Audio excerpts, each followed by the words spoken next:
You gave me a lot of highlights now. Our thanks to Ian Dark and to Landon Donovan. So the live Group I standings. France, you can see, confirmed to claim the top spot, we knew. Norway settled for second. Senegal finished third, and their fate is still up in the air. Iraq have been eliminated. Now the bracket continuing to take shape. Look at Norway. They're taking on Ivory Coast. We know that. In Dallas now in the round of 32. France are going to head to New York, New Jersey Stadium to face a third-place team. And that third-place team is very likely to be Sweden. So it could be France, Sweden. Whew, Zlatan, what do you think about that? One chance. Great day for France once again. Let's go back and have a little look at the post-match scenes back there in Boston. And Thierry, your old team, the most undramatic, really, opening to their World Cup, and their group stage is complete and calm. First and foremost, thinking about Didier Deschamps and him not being there. We all know why. So that goes to him. And then, like I said, you know, Dembele came to the party. Today it was Kylian Mbappe dishing. And then Desiree Doué, little connection. Zlatan said it off air.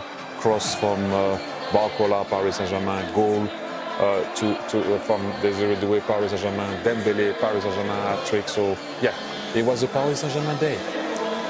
Zlatan, are they the best you've seen so far? This is levels. When they switch on, I don't see many teams beating them. The only chance they will invite the opponent to the game is when they relax and they switch off. That's the only moment I see the opponents come in the game. But this is something else. And now everybody is eating, just like Alexis said. So it's a team to watch out. They are the favorites to win the World Cup, the tournament, and is on another level. Lex? I think it also represents a continuity. We mentioned Didier Deschamps not being there, and yet obviously he has been there for a long time and imprinted what he wants on this team with incredible talent. So there's an understanding of how they want to play. Was it perfect today? No, I actually have to give Norway credit for the way that they played, the opportunities that they had. There was a time there where they make that penalty, and it's 3-2. This is not the Norway that we are going to see in the round of 32, but this is a France team that keeps building. Thierry over here in the green room, every single time somebody else scored, it wasn't just about the goal, it was about everybody getting confidence. Even at the end, they're doing to get on the sheet there. It's important that everybody is feasting in what is going on right now. And this team, you saw the players that they can put on, so the depth, pretty impressive. But we came on here talking about the seriousness and the reality of the 32. For the most part, you know who you are going to play for these two teams, so bring it on. That's where it gets very, very serious. And there's nobody that's going to sit out or not care about a game when it comes to the round of 32. That's for sure. The Norway fans also still delighted because they remain in this World Cup. 4-1, the final score. Ousmane Dembele, the star of this show for France today, the reigning Ballon d'Or winner, joining Lionel Messi and Jonathan David as the only players with hat-tricks at this World Cup. Pat Gay on target twice as a sub for Senegal against Iraq. The Lions of Teranga reached the knockouts at the last World Cup. They did all they could today to extend this campaign. We're going to show you those goals coming up a little bit later, and we're going to show you that in just a moment. Thierry Henry, Zlatan Ibrahimovic, Alexi Lalas, Rebecca Lowe with you on this Friday afternoon. But we're going to first show you the highlights from the game between Senegal and Iraq. Senegal knowing that they needed to not only win, but get as many goals as they could if they were going to have a chance, Alexi, of going through. Lots of goals is what they need. And they start out, boom, there we go. Come on the corner, and there we go. Habib Diarra with the goal, and this is a penalty, or sorry, as a red card, absolutely. So now you're playing against 10. But again, you got to score goals. You want goals? I'll give you some more goals. Sarr. Nice little drop back here. They all count. Outside of the foot, yeah, you can shake your head, but it's still a goal, my friend. All right. You want more goals? Pop a guy into the goal, into the game. Sarr assist. Woo! My goodness. That's going to go on a highlight reel. From way, way downtown. He sees it. We've seen a lot of these today. Curling inside with that left foot. Oh, you want the ref cam? Okay, we'll give you that too.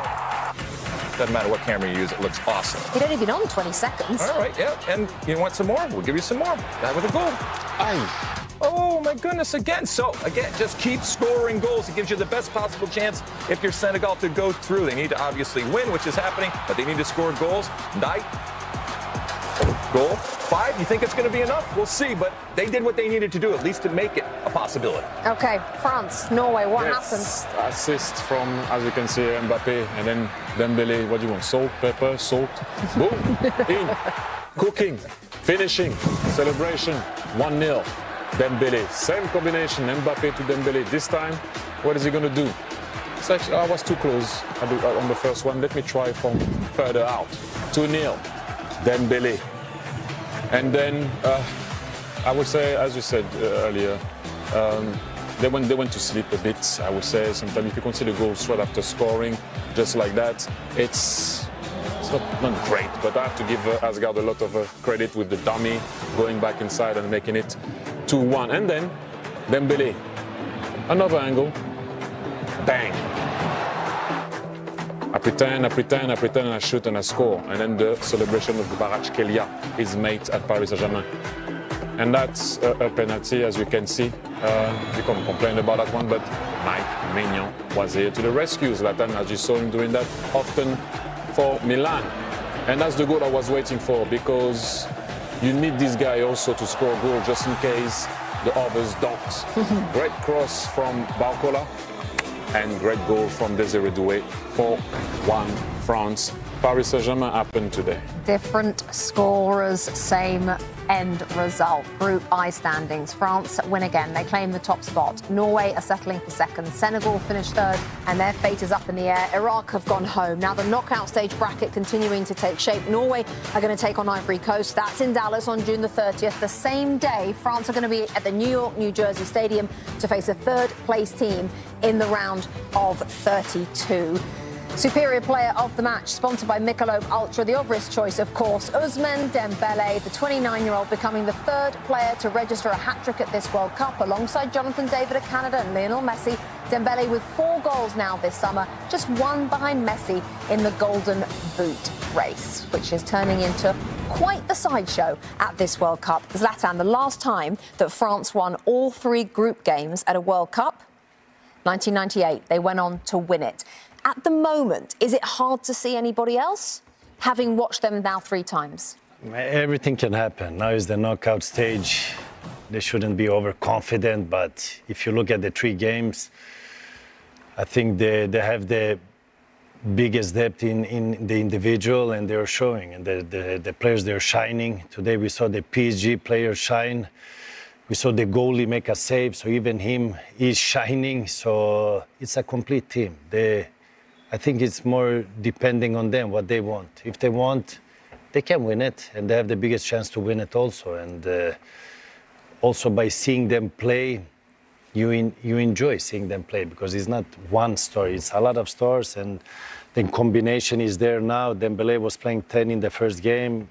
Thierry wanted to see him more as a 10, now he's playing 10. Dembele is on the outside wing, and they get more out of the quality now, because it's not easy to play all these stars, and that's the most difficult part for a manager in this case, because to make them combine and make them work together is not only being a star, okay, let's put them out. They need to work together. Now they're all connecting. Even the goalie, he's shining also. As we know from the Milan time, he's doing a lot of good saves. We missed Rabiot also today, but you had Kone doing exactly the same job, so it's a little bit scary. Thierry? No, it's a different competition that's going to start now. Okay. This is what I said about the US earlier. You did what you had to do, whether you do it with 3 wins, whether you go third, second. It depends what the goal for the team at the very beginning. For us was to top the group. We top the group, but now any mistake can be costly. So, for example, the penalty could have been costly. The 1v1 at one point was Bob can be costly. So that's what, as a coach, you will look at and what can be done. But obviously, playing Sweden, I already see that that's the path of Germany. You know, yes, that's the World Cup is going to start now for me. Starts now, Lex. Yeah, I mean, you were talking about the coaches, and they will have already been looking at the teams and scouting and understanding what's going on. And, you know, Dembele, the players that play on the right but that are predominantly left-footed, he has both feet. But let's be honest, with that left foot, we saw it time and time again, although he scored with his right foot too. And, you know, the whole off-winger type of thing. You got to figure out how to play it, and it's easier said than done. because you have to guard against them pulling inside and having those shots in on their foot, but also with someone like Dembele and other players, that speed. So if you overcompensate in the middle, then they're going to kill you down the wing. And if you try to show them down the wing, they have the ability to get down there, and then they cut in, which is why you're doing that. And it's not just on France, and it's not just with Dembele. We see it consistently in the game. And it makes it tough. It makes it tough for those outside backs. And the great outside backs have an understanding of when they show them out wide and when even at times they show them inside. But as we saw today, for these great players, all it takes is a small little window. And they're just waiting for that small separation to then fire that, in this case with the left foot, but it happens on the right side too. And it's not easy. And they spread the wealth when it comes to France. So if you put all of your eggs into one basket on Dembele, boom, there's Mbappe. And it just goes down the line in terms of the talent that they have. All right, gents, thank you. Thank you for now. Don't go anywhere. Don't go too far away, Zlatan. I don't know what you have planned for the next couple of hours. But Erling Haaland was an unused sub today, but he's already scored 4 goals this summer. Haaland recently spent time with James Corden. Let's have a sneak peek of how that went. Hidden within... Looking at the pictures there. So those lads will step out. Maybe those 10 players will step out for the next game. But you know what? They'll accept it. They'll accept it and they'll get behind the other players again moving forward. So in a funny kind of way, I think mentally they're in a better place than they were prior to the game. Like it's odd thing to say here about a team that has just lost 4-1, but it was a night of positives for loads of them. Like, we go back to the starting lineup.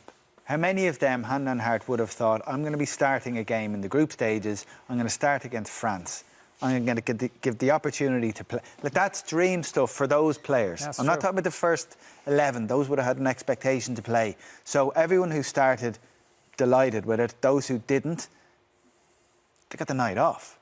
Like, they've the job done. They've been full of praise, rightfully so, for getting the points that got them into this position to begin with. So they came out of tonight unscathed. Their reputations are untouched. They're still enhanced. So, and the manager can bat away any criticism going, I do not care. I stated it as clearly as possible that I don't care about the result by the team that I picked and the substitutions I made. None of the big hitters came on. Not all of them came on. So, like, get away from me with your criticism. We're here to go deep into the tournament, and I've managed this superbly. So it's a night of positives having lost 4-1. Only conceding the 4 goals, but yeah, to this odd 90 or so minutes we just saw. So after scoring all those goals, Two will be fighting it out for that starting position on the left of that so not irrelevant. front three. Yeah, so Barkley could have been gritting his teeth when he saw Douay get on the end of that and head into the goal. do you know what else? The competition, like the standard of those front players, the 4, 5, 6 of them, is otherworldly compared to what's out there in the tournament. They're phenomenal.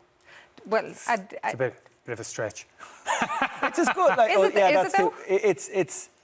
I don't know if there's any other squad. you mean in terms of options, the Yeah, number of like, them? like so you pick your yeah. 3 or your 4. There are other teams who have brilliant attacking players, and then you look on their bench and you go, well, there's a drop off in quality, but the options. Whoever the coach, we don't know if the shop is going to be I don't back think the next England are too far away from that, Rich, to be honest with you. When you look at the likes of kind of Bellingham into 10 in comparison to Elise, Harry Kane, different type of player to Mbappe, but you'd argue a better finisher than Mbappe, more polished. And I'd throw in Saka and Morgan Rogers off the flanks. I don't think that's a million. I don't think that's a million miles away. No. Oh, I'd say you might be find out. alone in that, Kenny. Hang on. I don't think that's if we far were away. to put, so you've Mbappe, Elise, Yeah, Bellingham Dembele, Kane. and Barcola. Barcola. You're struggling already. So, on that left wing. so you're saying Gordon, No, not saying Gordon. You're That's playing his big Saka? mistake. Saka on the right. who doesn't start Morgan so Rogers. far, Margaret, who can't get in so far, Yeah. and this is Kane making and sense. Bellingham. Kane and Bellingham. As you're explaining this is still making sense. It is to me. And then so you, and so you go beyond those 4 England players. You look at the bench, and they're still of the strength of Douay and. I think so, but Rashford can come on You're there. gone now. Eze, You're gone now. in terms of depth. I don't think it's a million miles. I understand you might lean towards the French. I don't think England are too far off. I think England have the advantage in centre midfield potential, I'd argue as well. That's a pretty functional French midfield from what I've seen so far in the tournament. So I understand why everybody's tipping the French to win the tournament. I don't think England are too far behind them when he gets his best team on the pitch and when they get it right.